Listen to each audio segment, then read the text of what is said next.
अभी हम अलग अलग परीक्षाओं के लिए अलग अलग पीटी लेते हैं।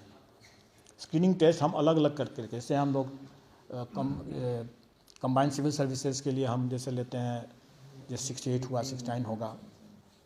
दूसरी तरफ हम CDPO के लिए भी अलग से पीटी लेते हैं।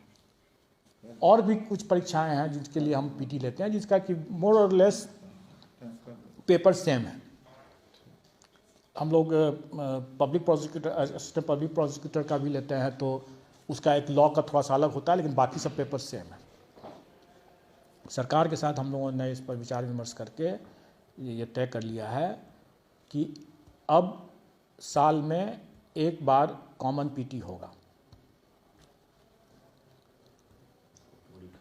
साल में एक बार कॉमन पीटी होगा। इसका मतलब ये हुआ कि 69th की जो परीक्षा होगी उसी में सम्मिलित हम करेंगे अन्य जो सिमिलर नेचर के जो एग्ज़ाम्स पीटी का हम कराते हैं, जैसे CDPO का मैंने आपको एक उदाहरण दिया, और भी है, वो सभी का एक ही साथ होगा, परीक्षा एक साथ होगा।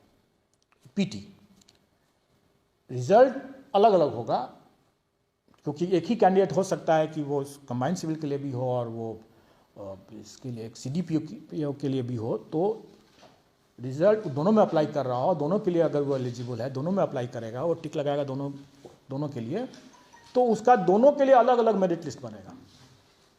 क्योंकि दोनों परीक्षा हम एक साथ ले रहे हैं, लेकिन बाकी चीज़ उसका सेपरेट है, तो इसीलिए वो एक ही परीक्षा देगा और उसका एक तरह समझें कि आप उसका एक स्कोर हो जाएगा, और उसके बाद वो वैकेंसी के हिसाब से चूँकि अलग है उसका मामला CDPO का, तो उसका उसी स्कोर से CDPO का भी उसका मेरिट लिस्ट निकल आएगा। तो मेरिट लिस्ट अलग अलग होगा, जैसे अभी भी होता है, परीक्षा कॉमन होगा। CDPO के अतिरिक्त कौन-कौन ऐसा होगा? और भी 4-5 हैं, जैसे मैं बता दूंगा, उसका आप लोगों को निकल जाएगा नोटिफिकेशन उसका। जैसे APP का, उसके लिए लॉ के लिए तो वो हम लोग एक दूसरे दिन उसका पेपर, लॉ का एक अतिरिक्त पेपर कर लेंगे, लेकिन जो कॉमन पेपर्स है ना वो एक साथ होगा। और कॉमन पेपर एक साथ होगा, लेकिन उसका रिजल्ट अलग अलग होगा। 69 कंबाइंड सिविल सर्विस का जैसे निकलता है तो वैसे निकलेगा, CDPO का जैसे निकलता है वैसे निकलेगा, परीक्षा एक होगा।